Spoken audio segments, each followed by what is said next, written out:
MotorWeek is made possible by Rock Auto, Tire Rack, and Die Hard.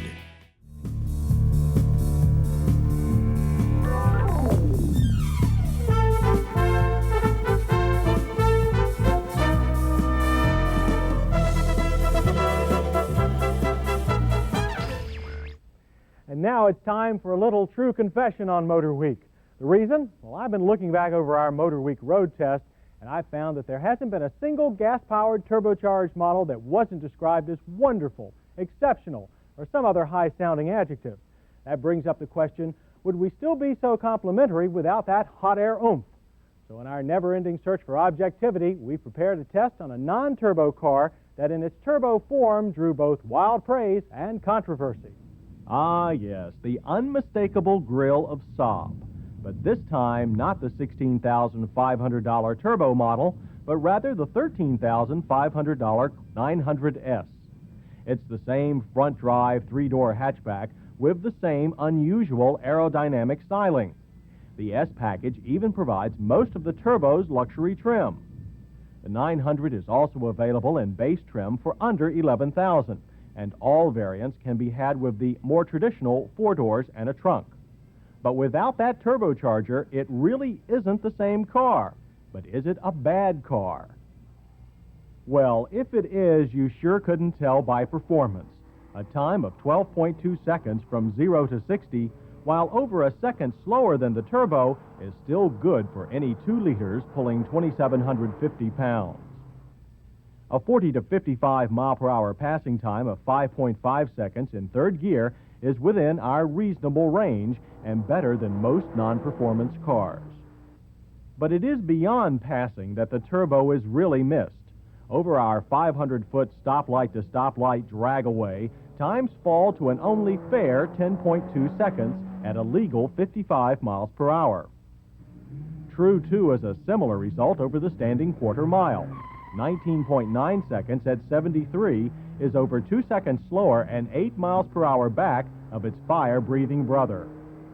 The 5-speed manual gearbox is, however, the same in both cars, including a good selection of ratios, short throws, and unfortunately an identical hang-up in the shift linkage when going from first to second or down from third. Handling of the Saab 900S is also less stellar than the turbo, but still far above average. Steering continues to be quick, precise, and near neutral, with lots of hand-on pavement feel. This is what makes the Saab such a favorite of enthusiasts.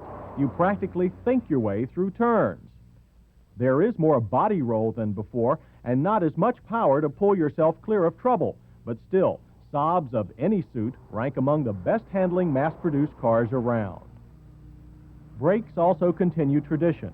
Stops from 30 miles per hour were effortless and straight, with distances averaging a scant 29 feet. The 4-wheel disc system is excellent.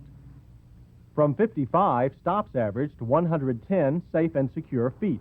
It was slightly longer than last year's turbo and is probably due to tires.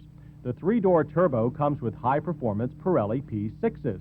All other models, the harder, skinnier P8s. The interior continues to resemble a cavern with the spare tire and a convenient toolbox located under the enormous cargo floor. The trunk can be made endless by folding down the rear seats. While the severely curved windshield might give some drivers claustrophobia, you'll have little trouble identifying controls by shape. Each knob feels different, something borrowed from Saab's aircraft division.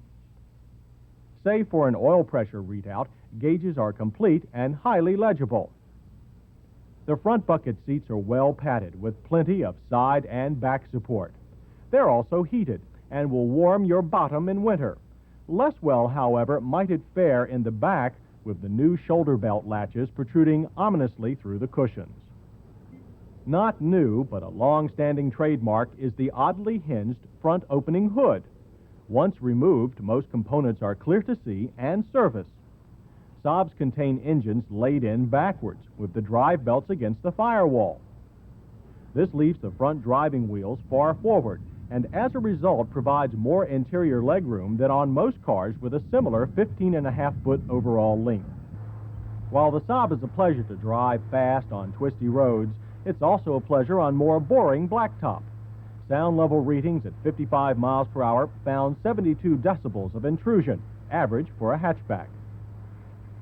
But above anyone's average, in our opinion, is fuel economy. With an EPA rating of 23 city and 36 highway, we were extremely pleased with the 900S. Over our 100-mile test loop, it produced a resilient 33 miles per gallon. Aerodynamics can always be beautiful, one way or another. However, despite the fact that the Saab 900S does almost everything well, it still left many of our staff with mixed emotions. This is one of the most enjoyable, fun-to-drive MotorWeek test cars that I've ever had the pleasure of driving. The only problem is, it's as ugly as sin. Driving the Saab 900S gives you a real sense of security. Security in acceleration, handling, braking. It feels like a real safe car to drive, and it's lots of fun. The Saab 900S is an incredibly well-engineered car with excellent fit, finish, and quality. The trunk is so big that it can hold 4 of me. See?